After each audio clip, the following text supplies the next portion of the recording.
नमस्कार, मुद्दा तो है में आपका स्वागत है। मैं हूं आपके साथ अभिषेक और आज बात होगी हेमंत कटारे के केस को लेकर। सुप्रीम कोर्ट के ताजा आदेश ने हेमंत कटारे पर रेप केस को एक बार फिर सुर्खियों में ला दिया है और इसके राजनीतिक असर भी साफ दिखने देने लगे हैं। कांग्रेस पहले ही सत्ता से बाहर है और अब उसके विधायक और उपनेता प्रतिपक्ष पर रेप केस की जांच दोबारा शुरू होना पार्टी के लिए एक बड़ा झटका माना जा रहा है।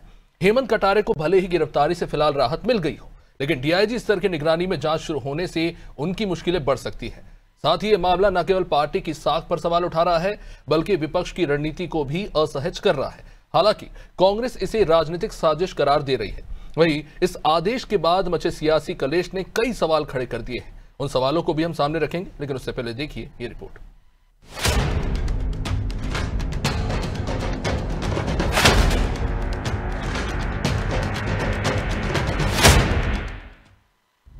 हेमंत कटारे के मामले में फिर इन्वेस्टिगेशन। सुप्रीम कोर्ट के आदेश ने बढ़ाई कांग्रेस की टेंशन।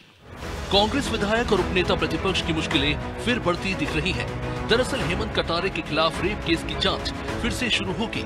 सुप्रीम कोर्ट ने हेमंत कटारे के खिलाफ दर्ज मामले की जांच भोपाल रेंज के डीआईजी की निगरानी में कराने का आदेश दिया है।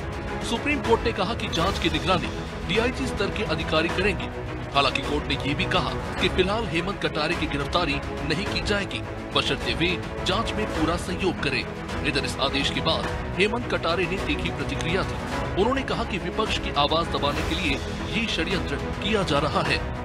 राजनीति से प्रेरित आरोप है और पहले भी आरोप लगे। जनता के दरबार में मैं जीत के आया, जनता की अदालत में 21,500 वोटों से जीता।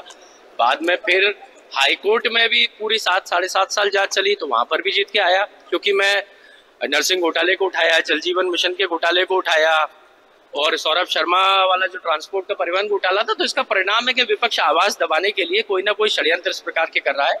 लड़की ने स्वतः एक हाईकोर्ट में एफिडेविट भी दिया था, जिसमें उसने ये कहा था कि ये आरोप भाजपा के नेताओं के कहने से लगाए। वो एफिडेविट हाईकोर्ट ने वेरीफाई किया, उसमें बाकायदा बीजेपी के नेताओं के नाम तक दिए।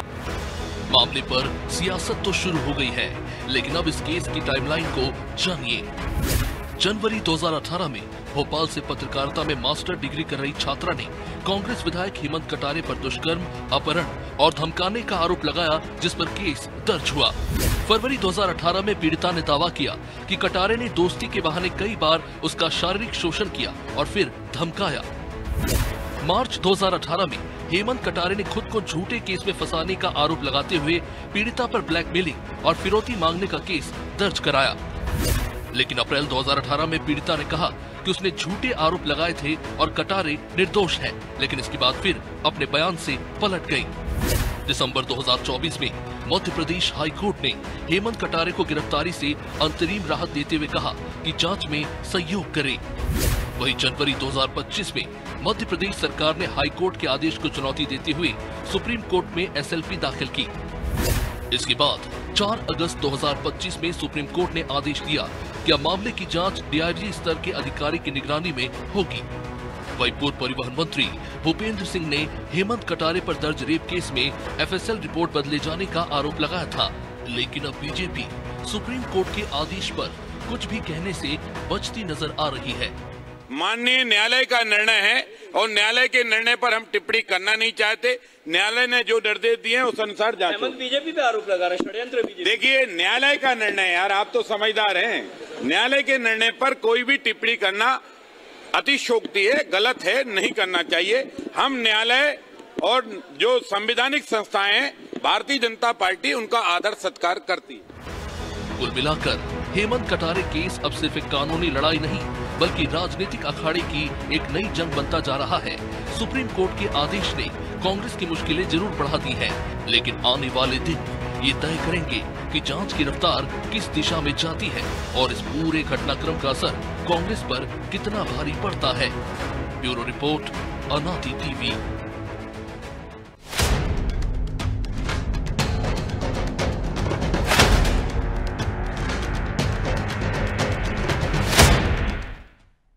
चलिए इस मुद्दे पर चर्चा शुरू करें, उससे पहले वो सवाल जो बेहद जरूरी है। तो पहला सवाल यही है कि सुप्रीम कोर्ट के आदेश को हेमंत कटारे विपक्ष की आवाज दबाने वाला क्यों बता रहे हैं। दूसरा सवाल, क्या रेप केस में फिर इन्वेस्टिगेशन? कांग्रेस की छवि को डैमेज करेगा? तीसरा सवाल, क्या बीजेपी इस मौके का फायदा उठाकर पॉलिटिकल माइलेज लेगी?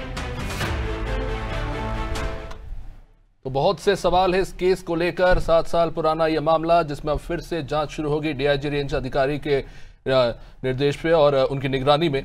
अब ऐसे में कई सारे सवाल जो हमने पूछे वो खड़े हो गए, उन पर जवाब लेंगे। डॉक्टर प्रेम व्यास हमारे साथ बीजेपी से, डॉक्टर राम पांडे कांग्रेस से, प्रदीप तिवारी वरिष्ठ पत्रकार, आप सभी मेहमानों का बहुत बहुत स्वागत है। सीधे डॉक्टर राम पांडे जी, सबसे पहले आपके पास आऊंगा। आपकी पार्टी के एक बड़े नेता का मामला है, फिर से इस मामले में इनकी जो परतें हैं खुलने जा रही है। क्यों कांग्रेस को यह लगता है कि एक राजनीतिक षड्यंत्र है? एक महिला से जुड़ा मामला, एक संगीन मामला, और कांग्रेस ने तो कई ऐसे मामलों में अपने खुद के जांच दल बनाकर जो है अलग अलग शहरों में जाकर भी जो है आवाज उठाई है। आज आपकी पार्टी के नेता पर सवाल उठ रहे हैं, क्या इसलिए आप इस तरह की बातें कर रहे हैं? नहीं, जनता के मन में ये सवाल है, कांग्रेस से ज्यादा जनता के मन में सवाल है कि 2014 के बाद जो भी जनता के लिए आवाज उठाता है उस पर एफआईआर कर दी जाती है। जो भी जनता के लिए बात करता है उस पर कार्रवाई की जाती है, ईडी आ जाती है, सीबीआई आ जाती है, पुलिस आ जाती है, प्रशासन आ जाता है। और अभी हेमंत कटारे बहुत ज्यादा मुखर थे, जैसे उन्होंने जल जीवन घोटाले को उठाया, और उसके पहले सौरभ शर्मा जो परिवहन विभाग का घोटाला था उसको उठाया। उसमें उन्होंने सीधे सीधे से जो 3 परिवहन मंत्री और 3 करीब परिवहन आयुक्त इन्वॉल्व थे, उन्होंने बात उठाई कि जब सौरभ शर्मा इतना छोटा सिपाही है, उसकी गिरफ्तारी हो रही है, करीब 10 करोड़ रुपया कैश उसके घर से निकल रहा है, 52 किलो सोना निकल रहा है, तो ऊपर के अधिकारी, ऊपर के मंत्रियों पर कार्रवाई क्यों नहीं की जा रही है? नरसिंह घोटाले को मामले को हेमंत कटारे जी ने जोर शोर से उठाया, तो हेमंत कटारे जी लगातार भारतीय जनता पार्टी के जो भ्रष्टाचार हैं उसकी लगातार पोल खोल रहे हैं। नहीं, लेकिन राम पांडे जी ये दलील बैठती नहीं है, क्योंकि ऐसा है तो फिर आपके पार्टी के प्रदेश अध्यक्ष जीतू पटवारी ने भी कई महत्वपूर्ण सवाल उठाए हैं। पीसी शर्मा भी कई मुद्दों पर गंभीर आरोप लगा चुके हैं दस्तावेजों के साथ, उन पर तो इस तरह के कोई संगीन मामले नहीं उखाड़ के लाए गए। यहाँ तो आपकी पार्टी के जो नेता है उनके ऊपर 2018 से ये केस चल रहा है जो 24 में बंद हुआ। जी, आपको नहीं पता है, मैं बता दूं, जीतू पटवारी जी पर भी एफआईआर हो चुकी है, और जिन लोगों के कारण एफआईआर की, जीतू पटवारी जी ने एक मामला उठाया था अशोकनगर के पास के गांव का, कि वहां के 2 लोग हैं, गजराज लोधी और रघुराज लोधी, गांव के दबल लोग उनकी पिटाई कर रहे हैं, उनको मल खिला रहे हैं, ठीक है, और उनकी एफआईआर नहीं हो रही। उसी मामले को लेकर उसी पीड़ित के द्वारा एफआईआर दर्ज करवा दी गई उसके बयान के आधार पर। वो मामला इससे बहुत अलग है, क्योंकि ये मामला एक महिला के साथ ब्लैकमेलिंग और बलात्कार से जुड़ा हुआ है। तो अभी तो आप बहुत जमीन आसमान का अंतर है। मैं ये नहीं कह रहा हूं, नहीं, अभी आपने कहा उसी केस में एफआईआर दर्ज हुई है, आप कह सकते हैं षड्यंत्र है, लेकिन ये मामला तो 2018 का है ना। मुद्दा जो मुद्दा नहीं, एक मिनट, हेमंत कटारे जी पर केस 18 का है, उन्होंने जो भ्रष्टाचार के मुद्दे उठाए वो अभी उठाए। अभी तो आप कह रहे थे जीतू पटवारी पर एफआईआर नहीं है।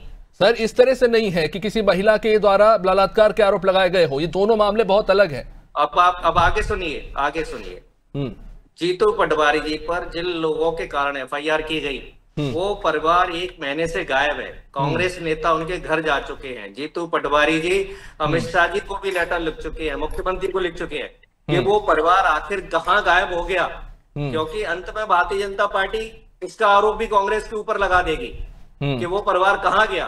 वो परिवार को गायब किसने किया? भारतीय जनता पार्टी ने। तभी तो हम मांग कर रहे हैं कि आखिर वो परिवार कहाँ गया। ठीक है, उसी तरह जवाब ले लेते। डॉक्टर प्रेम व्यास हमारे साथ हैं। प्रेम व्यास जी, क्यों नहीं माना जाए कि यह पूरा मामला पॉलिटिकली मोटिवेटेड है? 7 साल से केस चल रहा था, कुछ मिला नहीं, अचानक से क्यों इसको लेकर आपने जो है सुप्रीम कोर्ट का रुख किया आपने? नहीं, देखिए पूरी बात समझिएगा कि जनवरी 2018 में एफआईआर दर्ज हुई, उस लड़की ने आरोप लगाया। उसके बाद फरवरी 2018 में आरोप के अंदर उसने वो धाराएं बढ़वाई जिसमें शारीरिक शोषण की बात करी गई थी। उसके बाद मार्च 2018 में ब्लैकमेल का आरोप आदरणीय हेमंत जी द्वारा लगाया गया और उसको लड़की को जो है किसी तरह ये प्रकरण उसको जेल पहुंचा दिया गया। उसके बाद उसने अपने बयानों से बदली, लेकिन पुनः उसने आरोप लगाया। दिसंबर 2024 में हाई कोर्ट ने गिरफ्तारी से रोक लगाया। उसके बाद जनवरी 2025 में एसएलपी दायर की गई। तो मुझे लगता है ये मामला कब से लेके संज्ञान में चला आ रहा था और उसके बाद में सिर्फ उन्हीं पर नहीं, नेता प्रतिपक्ष की भी जो पत्नी है प्रतिभा मुदगल, उनने भी 142 पन्नों की याचिका आदरणीय सुप्रीम कोर्ट के मध्य में लगाई है। तो बता दीजिए, वो भी भारतीय जनता पार्टी द्वारा तय की गई है। सोनिया भारद्वाज की हत्या जो हुई थी उनकी गर्लफ्रेंड की, उनके यहाँ 2022 में, बोल दीजिए वो भी भारतीय जनता पार्टी ने करवाई थी। जीतू पटवारी जी के जिस व्यक्ति ने आरोप लगाया था, जीतू पटवारी जी ने तो झूठी बात कही थी समाज में वैमनस्य उत्पन्न करने के लिए। उस व्यक्ति की जो वो भी अभी सवालों के घेरे में है। प्रेम व्यास जी, इतनी जल्दी आप नतीजे पर मत पहुंचिए, लेकिन मेरा सवाल यह है कि 7 साल में जब कुछ नतीजा नहीं निकला तो अब क्या निकलेगा? अब तो सर्वोच्च न्यायालय अब तो वो विक्टिम भी जिंदा नहीं है। इसीलिए तो कहा आदरणीय, पूर्व के जो उसके कृत्य होंगे, जो उसके उस समय जो प्रूफ दिए होंगे, निश्चित रूप से वो मौजूद होंगे। और दूसरा, जब एसएलसी दायर होने के बाद में सुप्रीम कोर्ट पहले सुनता है, उनको लगता है कि ये मामला दाखिल करने लायक है, कार्रवाई के लायक है, इन्वेस्टिगेशन के लायक है, तब तो सुप्रीम कोर्ट उसमें इन्वेस्टिगेशन के लिए कहता है। और सुप्रीम कोर्ट ने बाकायदा उसमें अधिकारियों को निर्देशित करा है कि किसी भी तरह की चूक ना हो, अधिकारियों के निर्देशन में पूरी कार्रवाई होगी। तो राम पांडे जी का जो सवाल है मैं दोहरा देता हूं कि उन्होंने ये पूछा कि जब ARTO के जो सौरभ के घोटाला मामला था, उसके बाद ही क्यों ये आरोप भूपेंद्र सिंह जी दोहराते नजर आए कि फॉरेंसिक साइंस लेबोरेटरी की रिपोर्ट जो है उसे पैसे देकर बदल दिया गया, उससे पहले क्यों नहीं? वो कह रहे हैं कि आपके मामले खोले जा रहे हैं आपकी सरकार के, इसलिए टारगेट किया जा रहा है कांग्रेस के नेताओं को। अभिषेक जी, 19 दिसंबर को जो सौरभ शर्मा वाला पूरा मामला हुआ था, उसके 3 दिन बाद दिग्विजय सिंह साहब ने प्रेस कॉन्फ्रेंस करी थी। आप सभी प्रबुद्ध पत्रकार यहाँ पर बैठे हैं, प्रदीप जी बैठे हैं, तो जानते हैं इस बात को। और उसके बाद में वो हिट एंड रन की भूमिका में रहे। जो आरोप लगाए गए थे उस पर पत्रकारों ने 2500 बार उनसे चर्चा करने के प्रयास किए, लेकिन उन आरोपों पर कभी उन्होंने जवाब नहीं दिया। लेकिन बाकायदा प्रेस कॉन्फ्रेंस करके आरोप लगाए गए थे, तो इन चीज को क्या मानेंगे? दूसरा, आदरणीय नेता और प्रतिपक्ष ने कहा था कि मेरे पास सबूत है, मैं लोकायुक्त को ले जाकर दूंगा। जनवरी के बाद तक भी लगभग 7 महीने हो चुके, लोकायुक्त को सबूत दिए गए क्या? हिट एंड रन की प्रवृत्ति में माहिर लोग हैं। और तीसरी बात है कि जिन भी विषय की चर्चा की गई उन विषयों में पिछली बार लगभग 19 घंटे चर्चा करके आपने सारी बातें गिना दी, सरकार आपकी, गृह मंत्रालय आपका, पुलिस आपकी, और आप कह रहे हैं कि FSL रिपोर्ट जो है बदल दी गई। देखिए, निश्चित तौर पर सुप्रीम कोर्ट के द्वारा निर्देशित किया गया है। पूर्व में रिपोर्ट के साथ अगर छेड़खानी की गई होगी तो अधिकारियों के निर्देशन में जांच होगी। उस समय भी अगर किसी महिला ने, किसी बच्ची ने उनके खिलाफ अगर FIR दर्ज करवाई थी तो जांच पदस्थ करने की जगह वो पलटकर उसी के खिलाफ उनने FIR दर्ज करवाई। तो मुझे लगता है इस तरह के कृत्य करने से तो बेहतर था ना, तभी जो जांच हुई थी उसको पदस्थ कर देते। यहाँ पर सुप्रीम कोर्ट द्वारा संपूर्ण संज्ञान में लेकर प्रक्रिया और उसके बाद में जांच की बात की गई है। तो मुझे लगता है कि जो कृत्य पूर्व में किए गए तो एक ही नहीं, आप देखिए सरला नीचा से लेकर कई सारे कांड है और इनकी परतें खुल रही है, तो ये भ्रष्टाचार को मुद्दा बना रहे हैं। ठीक है प्रदीप तिवारी जी, सीधे इसी पे आऊंगा। क्या ये इस मामले में कुछ ऐसी है कानूनी कह सकते हैं कि खामियां हैं जांच को लेकर जिसके चलते ये केस खुला है, और क्या लगता है कि कितना पॉलिटिकली मोटिवेटेड है? देखिए, ये न्यायालयीन प्रकरण है और न्यायालय ने संज्ञान में लिया होगा। जब उनके पास कुछ डॉक्यूमेंट्स प्रूफ आए होंगे तब वो संज्ञान में लिया होगा। संज्ञान दिया है अधिकारियों को कि इसकी पुनः से जांच हो, क्योंकि 2018 का मामला है और कई बार न्यायालय ने अलग अलग तरीके से दिए हैं। इस बार न्यायालय को ये लगा होगा कि इनके पास ठोस ऐसे सबूत है जिसके आधार पे जांच कराई जा सकती है, और इनके तथ्यों के आधार पर अगर जांच करा देंगे, जांच के बाद जो चीजें आती है उभर कर, उसके बाद जो न्यायालय विचार करेगा उस पर कार्रवाई होगी। लेकिन इसमें ऐसा कोई मामला नहीं, क्योंकि 2018 का मामला है। इसमें कई बार 2018 के बाद कई बार न्यायालय में इससे मामले आए। एक बार वो जेल भी गए, उसके बाद इनके खिलाफ भी रोक लगा दी गई थी। जो प्रकरण दर्ज हुआ था उसके आधार पर गिरफ्तारी पर रोक लगाई गई थी। लेकिन पुनः विचार की जब बात आई है तो न्यायालय ने संज्ञान भी लिया होगा, कोई ना कोई ऐसा ठोस वो रहा होगा, तब न्यायालय ने इस प्रकार का आदेश दिया है। या तो ठोस रहा होगा या जांच में कमी पाई गई होगी। मैं कुछ इंपॉर्टेंट पॉइंट्स जो हाई कोर्ट ने रखे थे इस मामले को लेकर मैं उन्हें दोहरा देना चाहता हूं कि कोर्ट ने कहा था कि आरोप अस्पष्ट नजर आते हैं, FIR दर्ज करने में देरी की गई, पीड़िता ने FIR बहुत देरी से दर्ज कराई, जबकि दावा किया गया कि बार बार पीड़िता के साथ बलात्कार हुआ। वीडियो और फोटो, क्योंकि पीड़िता ने ब्लैकमेलिंग के लिए अश्लील वीडियो और फोटो किए जाने की बात कही, लेकिन जांच में ऐसे कोई भी वीडियो और फोटो नहीं मिले। एफएसएल रिपोर्ट जिसकी सबसे ज्यादा बात हो रही है, उस पर कहा गया केवल इतना पता चला कि सोफे पर वीर्य पाया गया है, लेकिन यह साबित नहीं हो सका कि वो आरोपी का ही था। उसके अलावा व्हाट्सएप चैट से संबंधित भी कुछ मामले सामने आए। केस डायरी में व्हाट्सएप चैट दर्शाते हैं कि दोनों पहले से एक दूसरे को जानते थे। एफआईआर बदले की भावना से भी हो सकती है। ये तरह की बातें, अलग अलग पॉइंट्स जो हैं, ये कोर्ट में निकलकर सामने आए। तो इससे तो यही लगता है दो पहलू हैं इसके, या तो जांच ढंग से नहीं हुई, जांच को प्रभावित किया गया जिसके चलते आज ये मामला सुप्रीम कोर्ट में है, या फिर ये मामला ही पूरा फर्जी है।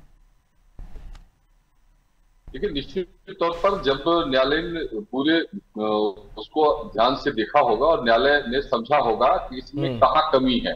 एफएसएल रिपोर्ट में गड़बड़ी पाई गई है कि जांच में तथ्यात्मक वो तथ्य नहीं आए हैं, या एफआईआर में देरी की गई है सबूत मिटाने के लिए, तो कहीं ना कहीं इस तरह की जानकारी संज्ञान में न्यायालय की आई है, जिसके आधार पर न्यायालय ने पुनः विचार किया है और पुनः विचार करके उन्होंने सरकार को निर्देशित किया है, इंक्वायरी कमीशन को निर्देशित किया है कि इसकी पुनः जांच हो और इस जांच में जो तथ्य पाए जाए उसके आधार पर फिर से कार्रवाई हो। तो मुझे लगता है कि न्यायालय के आधार पर है और इसको न्यायालय पर छोड़ना चाहिए। किसी सरकार या किसी उसके कंट्रोल में है नहीं, ये तो न्यायालय के आदेश पर कार्रवाई की जा रही है। एक कार्रवाई चलती है कोर्ट के अंदर और एक राजनीतिक खेल चलता है खेल के बाहर। खैर, राम पांडे जी, मैं इसी पे आना चाहूंगा। जो बात कही उन्होंने कि देखिए, ये जो तमाम तथ्य जो है कोर्ट ने जो ऑब्जर्व किए हैं, ऑब्जर्वेशन से इस मामले को लेकर, ये वही चीज बताते हैं कि या तो इस केस में ढंग से जांच नहीं हुई, या छेड़छाड़ हुई, या ये पूरा मामला फर्जी है। लेकिन सुप्रीम कोर्ट ने जब इस मामले में संज्ञान लिया, यानी कि इस केस में कुछ तो दम है, कहीं तो कमियां शायद रह गई इस जांच में, या फिर हो सकता है कि मामला बेहद संगीन आरोप का है जिसको लेकर जांच नहीं हुई। और हम क्यों मान ले कि इस केस को हेमंत कटारे जी प्रभावित नहीं कर सकते? आखिरकार विधायक है, आपके पार्टी के इतने बड़े नेता हैं, इतने उनके पॉलिटिकल इन्फ्लुएंसेस, एक पावरफुल नेता है। तो कोई दम नहीं है इस केस में। 2014 के बाद कांग्रेस नहीं, जितने भी विपक्ष के नेता हैं और जो विपक्ष के नेता जनता की आवाज को मुखरता से उठा रहे हैं, उन सबके ऊपर एफआईआर हो रही है, उनकी सबकी जांच चल रही है और उनमें से तो कुछ मुख्यमंत्रियों को भी जेल में डाल दिया गया था। हाँ, जो लोग बीजेपी में चले गए थे उनको छोड़ दिया गया। अब इस मामले में हाई कोर्ट क्लीन चिट दे चुका है ना, और जांच किसने की? वही अधिकारी पुनः जांच करेंगे। 25 बार कर लो, उसमें क्या हुआ? वही मोहन यादव, शिवराज जी, भाजपा की सरकार, भाजपा के मंत्री, वही आईपीएस, वही आईएएस, वही पुलिस वाले, वही फॉरेंसिक लैब, वही फॉरेंसिक के कर्मी, सारे लोग तो वही है। वही लोग पुनः 25 बार फिर जांच करेंगे, वो फिर क्लीन चिट दे देंगे। ठीक है राम पांडे जी, आपकी बात को मान लेते हैं कि बीजेपी का पॉलिटिकल मोटिव है इस केस को लेकर, लेकिन सुप्रीम कोर्ट का तो नहीं है। नहीं तो बीजेपी गई है ना। देखिए, पीड़ित पक्ष जाता है सुप्रीम कोर्ट, पीड़ित पक्ष की माँ बाप भाई बहन कोई नहीं गया है, बीजेपी गई है, मध्य प्रदेश सरकार गई है। हमने जो टैक्स का पैसा दिया है उसका दुरुपयोग कर रही है, हमने भी तो पैसे दिए हैं।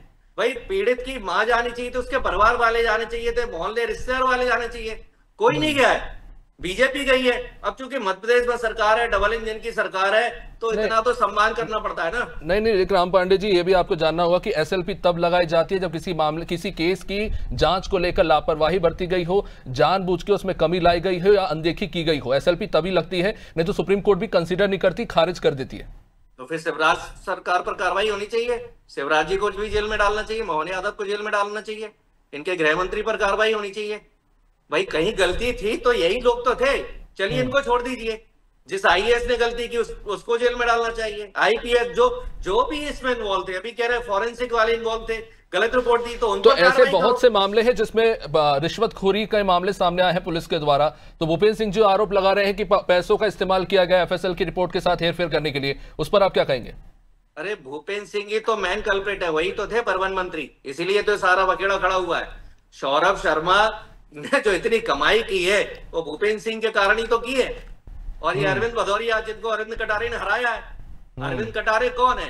वो अरविंद भदौरिया जो विधायकों की खरीद फरोख्त में शामिल थे, जहां बेंगलोर गए थे। अब हार गए, जीत जाते तो मंत्री बन जाते, चुप हो गए। अब हेमंत कटारे ने बुरी तरह से हरा दिया, तो वो अरविंद भदौरिया पीछे पड़े हुए हैं, दूसरे ये भूपेंद्र सिंह, जिनकी सारी पोल हेमंत कटारे जी ने खोल दी।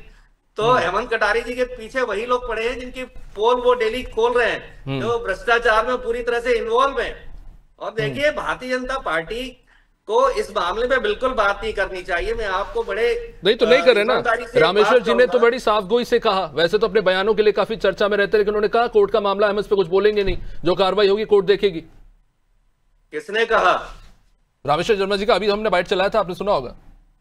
अरे तो कोर्ट क्या, सुप्रीम कोर्ट क्या मध्य प्रदेश आके बैठेगा? सुप्रीम कोर्ट भी तो मुख्यमंत्री को बोलेगा, गृह मंत्री को बोलेगा, पुलिस को बोलेगा, रामेश्वर शर्मा की सरकार को बोलेगा। भाई सुप्रीम कोर्ट के पास थोड़ी कर्मचारी होते हैं, कर्मचारी तो ये भारतीय जनता पार्टी की सरकार में हुए हैं वही है। फिर देखिए ये आरोप तो 50 लगते रहते हैं। अभी भारतीय जनता पार्टी से संबंधित एक बड़े नेता हैं, मतलब दुनिया का इतना बड़ा कोई बलात्कारी नहीं होगा, प्रज्वल रेवन्ना, उसको तो सजा हो चुकी है, उम्र कैद की सजा हो चुकी है। लेकिन दुर्भाग्य है कि मैंने पूरा सोशल मीडिया, गूगल सब खंगाल लिया, कहीं एक डिबेट नहीं हुई। मतलब 400 महिलाओं का बलात्कारी जेल हो गई। नरेंद्र मोदी कहते हैं इसको जिताओगे तो मेरी ताकत बढ़ेगी। भारतीय जनता पार्टी उसका प्रचार करती है, भारतीय जनता पार्टी उसमें इन्वॉल्व रहती है। नरेंद्र मोदी पर कोई आवाज नहीं उठाते। हरेन पंड्या नहीं, ऐसे कई मामले निकलकर सामने आए हैं पार्टी नेताओं के जिस तरह के गंभीर संगीन अपराध में शामिल होते हैं, और इन मामलों को लेकर आपकी पार्टी भी फंस चुकी है और बीजेपी की। खैर मैं जवाब इस पर लूंगा प्रेम व्यास जी से। प्रेम व्यास जी, जो बात राम पांडे जी ने कही उस पर आप क्या कहेंगे? लगातार वो एक ही बात कह रहे हैं और उसी पर टिके हुए हैं कि ये मामला दरअसल इस केस का नहीं है, ये मामला है राज्य में जो हालात बन रहे हैं और जो एक के बाद एक मामले उजागर हो रहे हैं उसको लेकर है। नहीं, कौन से मामले उजागर? आप बताइए ना। 2018 में कमलनाथ जी सरकार में आए थे, जब उनसे पूछा गया कि आपने आरोप लगाए थे तो उन्होंने उसका कोई जवाब नहीं दिया। पॉलिटिकली आरोप थे, कोई प्रूफ नहीं था उनके पास। और अभी भी ये जो आरोप लगा रहे हैं और जितने भी आरोप लगा रहे हैं, मैंने बताया ना लास्ट सत्र में लगभग 18 घंटे चर्चा हुई थी और 18 घंटे चर्चा के बाद में हर बात के जवाब दिए गए। लेकिन यहाँ पर बैठ के प्रदर्शित करना, क्योंकि इनको आरोपों से बचाना है। अनवर कादरी अभी तक भगे हुए, बताइए उनको पकड़ा गया और 40 महिलाएं उनके लिए प्रोटेस्ट कर रही है इंदौर में। तो ये अपराधियों को भगाना कांग्रेस का कृत्य है। और अपराध के पीछे जिस तरह का वैमनस्य प्रस्तुत कर रहा है, आप बताइए। वो कह रहे थे ना कि मेरे पास सब सबूत है, मैं लोकायुक्त को दे दूंगा। बताइए कहां दिए लोकायुक्त को? अगर जांचो इनके पास सबूतों में इतना ही दम था तो जनवरी के बाद तो 7 महीने का समय निकल गया। दिग्विजय सिंह साहब ने आरोप लगा के भाग गए थे 19 दिसंबर के बाद। उन्होंने कौन से सबूत दे दिए? उस समय कहने लगे थे कि जो ईडी के कार्यालय खुल रहे हैं मध्य प्रदेश में, तो भ्रष्टाचार अभी इस हेमंत कटारे वाले केस पे रहते हैं।